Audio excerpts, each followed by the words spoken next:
और राम भगवान ने ये जात पात नहीं माने तो हम लोग की क्या औकात। परिवार की याद तो आती होगी आपको। माँ क्या होती है वो तो बच्चे से ज्यादा कोई नहीं जानता। तो आप बेहद खूबसूरत भी हैं। आपको प्यार हुआ? जी हुआ। तो फिर बात आगे बढ़ी। मुझसे बहुत लव करते हैं। हमने सुना कि किन्नर जो है विवाह नहीं करते हैं। तो हम लोग में कोई हिंदू मुस्लिम नहीं है। महाभारत में एक शिखंडी कैरेक्टर भी है, उसके जी। बारे में आपको जानकारी है? हम लोग को अपना जन्म सुधारना है। हम लोग बद्दुआ नहीं देते। एक का सिक्का 1 करोड़ की ताकत रखता है। ये मौका मिलेगा तो राजनीति में उतरूंगी। किन्नरों का फैशन शो पहली बार हुआ, फर्स्ट आई मिस इंडिया बनाया गया मुझे। जब शव यात्रा निकाली जाती है या शव को चप्पलों से पीटा जाता है, क्या सच है?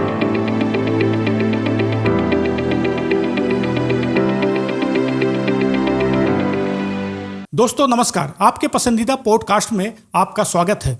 चर्चा को आगे बढ़ाने से पहले एक मार्मिक, संक्षिप्त लेकिन दिल को छू लेने वाली कहानी सुन लीजिए। मध्य प्रदेश के जबलपुर शहर के एक ब्राह्मण परिवार में एक बालक का जन्म होता है। इसके पहले उस परिवार में 4 बहनें और 1 भाई पहले से है। जब बालक का जन्म होता है तो घर में खुशियां मनाई जाती है। धीरे धीरे समय बीतता है और कुछ वर्षों बाद माता पिता को ये पता चलता है कि बालक न तो महिला है न ही पुरुष, मतलब बालक किन्नर है। दिल में पत्थर रखकर परिवार उस बालक को किन्नर समाज को सौंप देता है। किन्नर समाज उस बालक की परवरिश करता है।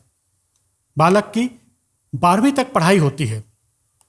किन्नर समाज में क्या क्या मिथ्स हैं, किस तरह की उनकी परंपराएं हैं, इसको लेकर समाज में तरह तरह की बातें होती हैं। आज वही बालक मतलब किन्नर माही शुक्ला हमारे साथ पॉडकास्ट में चर्चा के लिए हमारे साथ मौजूद हैं। माही, आपका बहुत बहुत स्वागत है। नमस्ते। मैं पब्लिक को और सुमन जी को धन्यवाद देती हूँ कि मुझे यहाँ पर मेरी अंदर की फीलिंग्स जो भी थी मैं आप लोगों से शेयर करना चाहती थी, सुमन जी से भी और मेरी पब्लिक से भी, कि मैं ये बताना चाहती हूँ मैसेज अपना कि लोग कैसे जागरूक होते हैं और कैसे रहते हैं, हम लोग की लाइफ क्या है उसके विषय में। आपका जो सफ़र है किन्नर समाज में आने के बाद, पूरी सफ़र और आपकी जो बहुत ऐसी बातें जो आम आदमी को नहीं पता है वो भी जानने की कोशिश करेंगे इस चर्चा के दौरान। सबसे पहला आपसे सवाल ये पूछूंगा मैं कि आपका नाम माही शुक्ला है, तो आपने, जैसे कि मैं देखता हूँ कई बार कि हीराबाई और शबनम मौसी इस तरह से नाम होता है, जात नाम नहीं लिखते, आपने माही शुक्ला नाम रखा। मैं जात पात तो मानती नहीं हूँ। माही शुक्ला इसलिए रखी क्योंकि मेरे फैमिली का सरनेम है जो मुझे उठाना था, चलाना था। और मैं मैसेज भी देना चाहती थी किन्नर समाज को कि हीराबाई और जैसे शबनम मौसी, मौसी ओसी बोलते हैं और बुआ भी बोलते हैं कई लोग, तो मैं चाहती थी सरनेम भी चलाएं हमारे साथ के लोग, तो वो मैंने सरनेम उठाई। मैं जात पात को मानती नहीं हूँ। जैसे राम भगवान ने सावरी के जूठे बेर खाए और जूठे बेर खाए, साबरी भी ठाकुर और गोड़ थी वो। और जब राम भगवान ने ये जात पात नहीं माने तो हम लोग की क्या औकात कि हम लोग जात पात माने। बहुत अच्छी बात कही आपने कि भगवान राम ने ही छुआछूत और जातिवाद का विरोध किया था, और सीधे सीधे विरोध नहीं किया था, उन्होंने एक संदेश दिया था कि हम सब एक हैं। तो चलिए, लेकिन अब दूसरा सवाल आपसे जानना चाहेंगे कि आपका जो परिवार है उसे कैसे पता चला कि आप जो है बेटा नहीं है ना बेटी हैं और आप किन्नर समाज से संबंधित हैं? जी, समाज के लोग होते हैं, जैसे अड़ोसी पड़ोसी अपने भाई बंद होते हैं, उन्हीं लोग जाके बता देते हैं कि देखो उनका बच्चा ऐसा है। जैसे छेड़ते हैं, पहले हम लोग चलते हैं तो बोलते ये मीठा जा रहा, छक्का जा रहा। तो किसी को बोलने का, कमेंट्स पास करने का कोई का मतलब नहीं होना चाहिए कि उसके दिल में क्या बीत रही है, आगे वो क्या फीलिंग्स है उसके अंदर, तो मैं तो नहीं मालूम। उसको तो मालूम है क्योंकि वो बड़ा हो रहा है बच्चा, और बड़ा होते होते उसको बाद में पता चलेगा कि वो क्या फीलिंग्स है उसके अंदर। वो फीलिंग्स मुझे धीरे धीरे पता चली कि मैं ना लड़का था ना लड़की, मेरे को अंदर से लड़की जैसी फीलिंग्स हुई, वो मैं सुंदर होती गई। तो मुझे लोगों ने वहाँ से बताया गया कि इनके यहाँ पर ऐसी औलाद है और आपके ही समाज का एक हिस्सा है, तो किन्नर लोग ले गए। माँ बाप तो कोई नहीं चाहता कि वो बच्चे को ले जाए। माँ बाप अपना, जैसे सड़ा हुआ दांत होता है तो वो उठा के उखाड़ के फेंक देते हैं लोग, तो माँ बाप तो नहीं फेंकते। माँ बाप बहुत मुश्किलों से औलाद को अपने से दूर करा जाता है। तो परिवार की याद तो आती होगी आपको। मैं क्या बताऊँ, मुझे इतनी याद आती है। आई लव माँ, माँ को कोई नहीं भूल सकता। माँ तो हर दिलों में ही जागरूक रहती है, और माँ क्या होती है वो तो बच्चे से ज़्यादा कोई नहीं जानता। तो अच्छा, आपके परिवार में आप सबसे छोटे थे? मैं सब में छोटी हूँ, 6वें नंबर की हूँ। और इत्तेफाक की बात है कि दुआ देने के लिए ऊपर वाले ने मुझे जन्म दिया है, और मैं आई हूँ सबको दुआ देने के लिए। तो मैं बहुत खुश हूँ कि मैं दुआ देने के लिए ही जन्म हुआ है मेरा। अच्छा, आप बेहद खूबसूरत भी हैं। जी। शहर में ऐसी खूबसूरत किन्नर हमने नहीं देखी। तो इस तरह से कभी आपको महसूस हुआ, लोगों ने कभी छेड़ा? जैसा कि आमतौर पर शिकायत मिलती है दूसरे लोगों के द्वारा कि किसी लड़की को छेड़ा, तो लड़की समझकर। मुझे छेड़ा भी, मुझसे लोगों ने प्यार भी किया। और देखो, ये तो एक उम्र होती है, जैसे 21-22 में उम्र होती है, सब बच्चों की होती है, और होना भी चाहिए। कई माँ बाप मना करते कि ये नहीं करो वो नहीं करो। मैं तो कहती हूँ 28 और 22 से जो उम्र होती है लब करने की, और किसी की खेलने कूदने की बच्चों की, और माँ बाप लाख भी मना करें तो वो जीने की उम्र होती है। मुझे भी हुआ, सबको लब होता है, नहीं, सबको प्यार होता है। आपको प्यार हुआ? जी हुआ। तो फिर बात आगे बढ़ी? बात भी आगे बढ़ी। हम लोग का प्यार ऐसा है जैसे 7 जन्म का है। वो मुझसे बहुत लब करते हैं, मैं भी उनको बहुत चाहती हूँ। शायद मैं अगले जन्म तक मैं चाहूँगी कि वो हमेशा खुश रहें, और हर घर में ऐसा चाहने वाला मिलना चाहिए हर किसी को। हमने सुना कि किन्नर जो है विवाह नहीं करते हैं। जी, किन्नर विवाह इसलिए नहीं करते क्योंकि वो जैसे विवाह होता है तो लोग फैमिली बढ़ाते हैं अपना वंश बढ़ाने के लिए। हम लोग वंश नहीं बढ़ा सकते, इसलिए शादी नहीं होती है। तो आप जिनसे आपकी बात, जिनके बारे में आपने बात की, वो अभी संपर्क में हैं? हाँ, बात होती है तो मैं तो उनको बोलती हूँ कि आप विवाह कर लो, क्योंकि मैं विवाह करके उनका वंश नहीं बढ़ा सकती। क्योंकि मैं प्यार करती हूँ, मैं उनकी इज्जत करती हूँ, और बहुत ज़्यादा करती भी रहूँगी हमेशा, क्योंकि उन्होंने मुझे प्यार किया है। माता रानी उनको हमेशा अच्छा रखें, क्योंकि प्यार तो हर किसी को हो जाता है। अच्छा, ये बताएं कि जब आप पहली बार किन्नर समाज में शामिल हुई तो उसमें क्या प्रोसेस क्या है? मैंने सुना है कि कोई एक परंपरा होती है, कोई एक त्योहार जैसा मनाते हैं, पूजा होती है। हमारी बहुचरा माता देवी हैं, जो माता में इतनी शक्ति है कि किसी की 20 साल से भी गोद नहीं भरती तो होता है। जब किन्नर हमारे यहाँ आती है तो उसको तौर तरीके सिखाते, घुंघरू बांध के, जो हमारी माता के घुंघरू होते हैं तो उसको माथे में छुआ के उसकी पूजा की जाती है, जो पहना के उसको डांस सिखाया जाता, ताल में कत्थक होते हैं, और जो भी गाना होता वो सिखाया जाता। उसके पहले उनकी 7 महीने बाद पूजा होती है, और पूजा होने के बाद जैसा भी बालक आता है तो वो बालक नहीं, वो किन्नर होता है। लोग बालक के रूप में हंसी उड़ाते हैं कि वो बालक है, ये है, तो ये सब रॉन्ग है। राइट ये है कि बाद में जब पूजा होती तो उसका जब होलिया चेंज हो जाता, नाखून से लेके सर तक, तो लोग देखते रह जाते। ये हमारे मोहल्ले का एक बालक था कि वो बालक लड़की के रूप में आया है, वो लड़की नहीं, किन्नर होते हैं। मैंने देखा मेकअप भी बहुत करते हैं, आपने खूब अच्छा मेकअप कर रखा है जी। तो खास तौर पर अगर किन्नरों की बात करें तो वो इस पर बहुत ध्यान देते हैं। हमारा दायां हाथ होता है शिव जी का, और बायां हाथ होता है कि अर्धनारी, उसको कहते हैं शिव पार्वती। हम लोग को शिव पार्वती इसलिए कहा जाता है कि हमारे इष्ट देवता है शंकर भगवान। शंकर भगवान का मेकअप करते हैं हम लोग तो हम लोग का चेहरा और खिल उठता है, तेजस्वी हो जाता है। जैसे टीका लगाते हैं तो टीका इंद्रियां साथ देती है, टीका लगाना चाहिए। मैं तो कहती हूँ घर घर में टीका लगाओ, इंद्रियां साथ देती हैं। तो वैसे ही हम लोग मेकअप करते हैं तो हम लोग को शिव जी का आशीर्वाद, अर्धनारी जी का आशीर्वाद आ जाता है। अच्छा, आपने पौराणिक कथाओं का जिक्र किया तो भगवान राम ने भी शायद आपके समाज को ऐसा जिक्र आता है पौराणिक कथाओं में कि आशीर्वाद दिया था। क्या था वो मामला? वो वनवास काटने गए थे राम जी, तो राम जी ने बोले थे पुरुष चले जाएं अपनी जगह और महिला भी चले जाएं सबको। बस किन्नर वहाँ बैठे थे तो उनको ये नहीं लगा कि वो किन्नर भी हैं। जब लौट के आए वनवास करके भगवान, तो भगवान ने पूछा आप लोग क्यों नहीं गए? तो हम लोग ने जवाब दिया जब आपने पुरुष और महिलाओं को जाने का इजाज़त दिया, हम लोग तो किन्नर थे, आपने हम लोग को नहीं दिया। तो भगवान ने आशीर्वाद दिया कि कलयुग में आपका आशीर्वाद लगेगा, आपका हमेशा नाम रहेगा। महाभारत में एक शिखंडी कैरेक्टर भी है, उसके बारे में आपको जानकारी है? जी, शिखंडी ने तो देखो कौरव नष्ट कर दिया बद्दुआ देके। हम लोग को भी एक सीख मिली है, किन्नरों में हम लोग का जन्म हुआ है और हम लोग को अपना जन्म सुधारना है। हम लोग बद्दुआ नहीं देते, हम लोग दुआ देने के लिए साथ जी चाहते हैं कि सबका वंश बढ़े, सबका काम बने, और सबको हम लोग मैसेज ये है कि दुआ देते रहें। शिखंडी जैसा कोई ऐसा काम नहीं करेंगे जैसे उन्होंने गुस्से में ऐसी बद्दुआ दी कि पूरा कौरव नष्ट हो गया। हम लोग ऐसा कुछ नहीं करेंगे कि कौरव नष्ट हो, क्योंकि हम लोग को ये सीख मिली है शिखंडी जी से कि हम लोग नहीं कर सकते।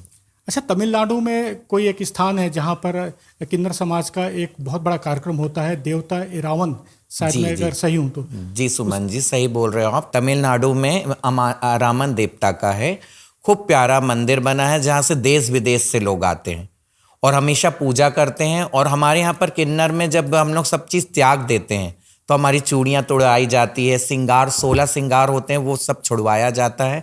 जिसको त्यागना है वो जाके विधवा की साड़ी पहन के अपने आप को वाइट कपड़े में धारण कर सकता है। मतलब उस कार्यक्रम के आखिरी में जो शादी होती है, विवाह होता है, उसके बाद फिर वो विधवा भी हो जाते हैं। विधवा हो जाते हैं, वो हमेशा के लिए सब चीज़ त्याग के वाइट कपड़े धारण करके वही चीज़ रामन देवता को अपने आप को सौंप देते हैं। आप कभी गए वहाँ? मैं नहीं गई। क्यों? मैं अभी सुहागन हूँ। मैं अभी गुरुजी हमारे हैं तो गुरुजी का हम लोग श्रृंगार करते हैं भगवान का। जिस दिन मेरे को लगेगा कि मेरे को सब चीज़ त्यागना है उस दिन रामन देवता के मंदिर जरूर जाऊंगा। अच्छा, गुरुजी की आपने बात की तो आपके यहाँ क्या ऐसी व्यवस्था रहती है, जो मठ होता है ना? जी, अखाड़ा मठ, किन्नर मठ।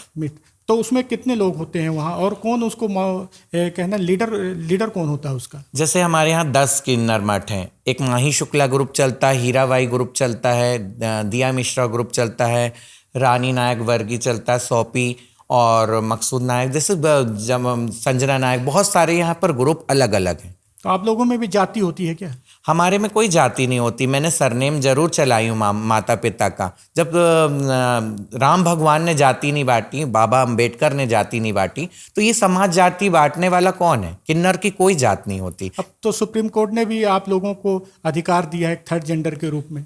जी, अधिकार दिया है। और भी अधिकार ये चाहिए कि जात में बांटा जाता है। जैसे आजकल के किन्नर जात विवाद कर रहे हैं और हिंदू मुस्लिम का झगड़ा कर रहे हैं, तो हम लोग में कोई हिंदू मुस्लिम नहीं। हम लोग साथ जात जाते हैं, दुआ देते हैं और हमेशा दुआ देना चाहते हैं। समाज को यही मैसेज है कि कोई जात पात नहीं होती है और सब किन्नर एक हैं। हम लोग का किन्नर मठ है, किन्नर की कोई जात नहीं होती, दुआ सबकी होती है एक। आप दुआ देते हो तो मैंने ये भी देखा कि सिक्के को फूंक मार के वापस करते हो, वो क्या है? हमारे 1 रुपए के सिक्के में सुमन जी इतनी ताकत होती है कि हम लोग वो मंत्र पढ़ के अपने दांतों से जो देते हैं वो हमारा एक मंत्र होता है।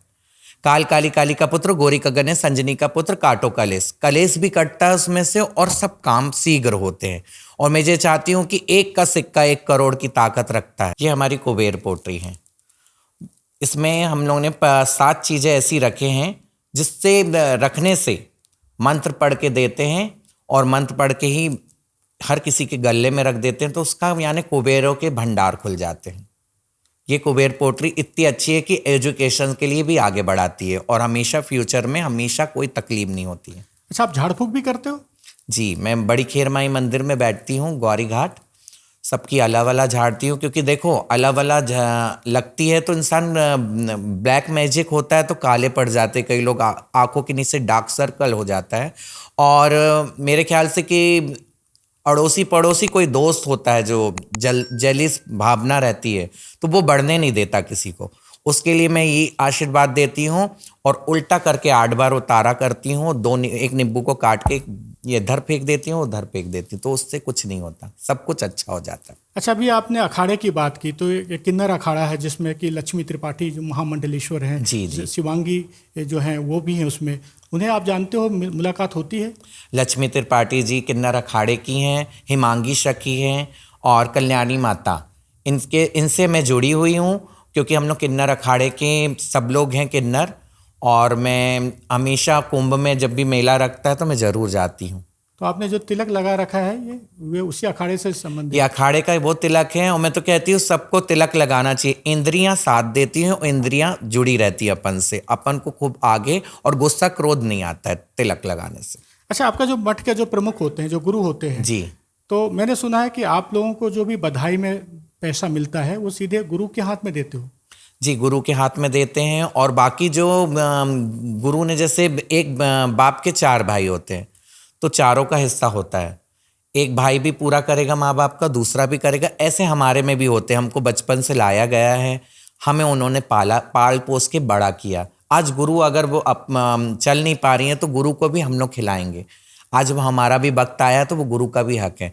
जैसे कमा के जाते हैं तो जितने भी हमारे किन्नर मठ में तो थोड़ा थोड़ा सब लोग खाते हैं। चाहे वो 100 रुपया होगा तो 10-10 रुपया बटेगा, चाहे वो 50 रुपया है तो उसमें 15-15 रुपये तो जो बटेगा। बुजुर्ग है, कमजोर है, बीमार है, वो किन्नर, उनका भी आप लोग ध्यान रखते हो? जी, क्योंकि उन्होंने हमारा पालन पोषण किया है तो आज हमारा फर्ज है उनका करने का, तो वो मैं करूँगी। अच्छा, एक बड़ी अच्छी जानकारी आपसे जानना चाहूँगा कि आप लोगों को पता कैसे चलता है कि किस घर में आज बच्चे का जन्म हुआ है, किस घर में शुभ विवाह हुआ है ना, या गृह प्रवेश हुआ है? ये आप मीडिया वालों को इन्फॉर्मेशन कैसी मिलती है वैसी हम लोग को भी मिलती है। जैसे आपको पर्सनल रहती है, ये भी मेरा पर्सनल है। अच्छा, सोर्सेज नहीं बताते आप? जी, अच्छी बात है, लेकिन आप लोगों का नेटवर्क बहुत अच्छा है। नेटवर्क जैसे मीडिया वालों का है वैसा हम किन्नरों का भी रहता है। चलिए मत बताइए, लेकिन ये जो है कि बधाई आपको जो मिलती है उससे उस पैसे को आप अपने गुरु को देते हो जी। और गुरु व्यवस्था करता है, पूरा एक परिवार के रूप में आप लोग रहते हो। जी। खाने बनाने की जिम्मेदारी वगैरह भी आप लोग पूरी करते हो? जी, जो वो सीधा होता है ना जी, दाल चावल आटा सीधा लगाते छूत के दान में, शादी के दान में, तो जिसके घर से हम लोग लेके आते हैं वो सीधे का खाना बनता, चावल दाल आटा, और सारे किन्नर एक लाइन से बैठते हैं, एक लाइन से फिर दुआ करते हैं। हम लोग सर पे दुपट्टा डालते हैं और दुपट्टा डाल के जो दुआ करते हैं कि उनके लिए सब घर में काम हो, तो उनके काम भी वैसे होते हैं। फिर उसके बाद भोजन ग्रहण करते हैं कि उनके घर का अनाया है तो उनके घर का भंडार भरा रहे, अन्नपूर्णा माता हमेशा भरा भंडार दे, लक्ष्मी का वास बसे, ये दुआ करते हैं हम लोग। अच्छा, ये आपकी परंपरा का हिस्सा है? जिसके घर से सीधा आता है, सीधा मतलब यानी सीधे सीधे उनके यहाँ पर लक्ष्मी आती रहे। माही, आप सोशल मीडिया में बहुत एक्टिव रहते हो, इंस्टाग्राम में भी लाखों फॉलोअर्स हैं। अभी कुछ समय पहले एक रील भी बड़ी वायरल हुई थी, फ्लाईओवर वाली। हाँ, फ्लाईओवर में मेरी रील वायरल हुई और उसके लिए प्रशासन ने भी मुझे बुलाया। मैं गई थी और मुझे वहाँ पर भी बोला गया कि आप इतनी सुंदर हो, इतनी प्यारी हो, समाज को क्या मैसेज देना चाहती हो। तो मैंने समाज को ये बोली कि मैं फ्लाईओवर में खुशी जाहिर कर रही थी अपनी, तालों में नैनीताल बाकी सब तलैया, यही वाले गाने में वीडियो वायरल हुआ था। और एक पल के झुकाऊं, माधुरी दीक्षित का साजन मूवी का। लेकिन तो ट्रैफिक जाम होता है ना, उससे तो फिर कुछ लोगों ने इसकी शिकायत भी की थी पुलिस से। शिकायत हुई है और मैंने मैसेज भी दिया है उसमें कि हम लोगों ने खुशी जाहिर की है कि दोबारा कोई ये ना करे और ना गंदगी करे, ना वहाँ पर बियर की बोतलें डालें, क्योंकि इसके लिए उन लोगों पर धारा लगी जाएगी अब इस बार। चलिए, अच्छी बात है कि आपने संदेश दिया, लेकिन उसकी शिकायत हुई थी और फिर काफ़ी वो वायरल भी हुआ था वीडियो। जी जी, बहुत वायरल हुआ। अच्छा, अगला सवाल आपसे ये है कि मैंने देखा कि आपके समाज से कुछ लोग पहले राजनीति में आए, जी, विधायक बने, महापौर बने और पार्षद भी बने। जी, कमला महापौर हमारी महापौर बनी, कमला मौसी हमारी कटनी वाली गुरु, वो भी विधायक बनी, हीराबाई पार्षद बनी, पूर्व पार्षद रह चुकी हैं, अभी भी खड़ी हुई थी वो, और शबनम मौसी विधायक बनी जिनकी मूवी बनी है शबनम मौसी। और राजनीति में मेरा ये मैसेज है कि मैं इतना सोशल वर्क काम करती हूँ और ग्वारी घाट में गक्कड़ भरता भी खिलाने जाती हूँ शनिवार के दिन, और मेरे गरीबों से इतना दिल प्रेम मिलता है कि मैं गरीबों के लिए क्या ना कर जाऊँ।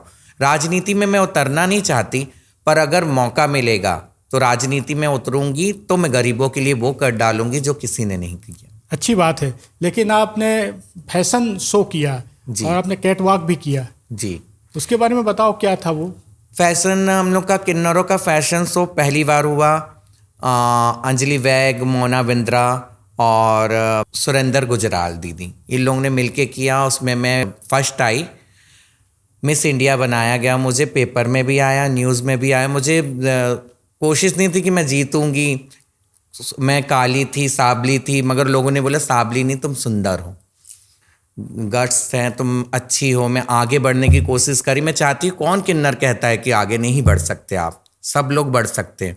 अपने आप को ट्राई करो, आगे बढ़ो, हर चीज़ में प्रोग्रेस करो, आगे बढ़ते रहो, जरूर मंजिल मिलेगी आपको, आज नहीं कल। अच्छा, कभी कभी ये फीलिंग नहीं आती कि हम जो समाज है उसके मेन स्ट्रीम से थोड़ा हटकर हैं, या भी लोग महसूस कराते हैं इस तरह की बात? हालांकि सुप्रीम कोर्ट ने और हमारा संविधान ऐसा नहीं मानता।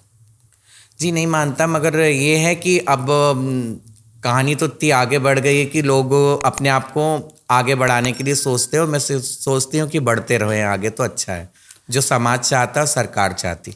अच्छा, एक मिथ है जो कि कितना सच है मुझे नहीं मालूम, कि किन्नरों में जब किसी की मौत होती है तो उसके बाद अंतिम जो यात्रा होती है जी। लोग उसे देख नहीं पाते, क्या सच है? हाँ, देख नहीं पाते हो। जो देख लेता है तो रातों रात उसकी तो पीढ़ियाँ, 21 पीढ़ियाँ तो किसी ने देखा नहीं। 21 पीढ़ियाँ अगर तर गई तो बहुत कुछ होता है, देखने वाला तो धनवान हो जाता ये है। शव यात्रा रात में निकाली जाती है? जी, रात में निकाली जाती है। एक बात और भी कही जाती है कि जब शव यात्रा निकाली जाती है या शव को चप्पलों से पीटा जाता है, क्या सच है? नहीं, ये रॉन्ग है। चप्पलों से नहीं पीटा जाता। उसमें हमारी ऐसी होती है कि रो के विदा करते हैं। हम लोग में रोया नहीं जाता, ज़्यादा रोते हैं, 1 आध घंटे बाद चुप भी हो जाते हैं, इसलिए क्योंकि चलो जीवन सुधरा, अब अच्छे से कोई दूसरा जन्म हो, इस योनि में उसका जन्म ना हो। जैसे एक इच्छाधारी नागिन होती तो उसकी योनि के लिए भी इंसान दुआ करता कि ये घसीटते हुए उसका जन्म ना हो नागिन का। वैसे हमारे में ये होता है कि किन्नरों में योनि ना हो, बाद में कुछ और जन्म हो, कुछ और हो जाए किन्नरों में, बाकी लौट के ना आए। तो माही, आपका बहुत बहुत धन्यवाद, आपने चर्चा के लिए समय निकाला और अपने अनुभव हमारे साथ शेयर किए। बहुत बहुत धन्यवाद। बहुत बहुत धन्यवाद। और मैं पब्लिक को भी ये मैसेज देती हूँ कि आप ज़रूर इस चीज़ों को देखना, आपको भी बहुत अच्छा लगेगा। सुमन जी के साथ मुझे बहुत अच्छा लगा और मैंने आप लोगों के साथ भी अपनी बातें शेयर करी हूँ। और ये चीज़ें देखना, उसको आगे बढ़ाना, आपको अच्छा लगेगा। नर्मदे हर। तो दोस्तों, ये थी माही शुक्ला जिन्होंने अपने अनुभव आपके साथ हमारे साथ शेयर किए। उम्मीद है कि आपको ये वीडियो पसंद आया होगा। हमारी आपसे एक अपील कि हमारे चैनल को सब्सक्राइब करें, शेयर करें और कमेंट बॉक्स में जाकर अपनी प्रतिक्रियाएं जरूर दें। आने वाले समय में हम एक दूसरे शख्स के साथ आपसे फिर रूबरू होंगे। तब तक के लिए नमस्कार।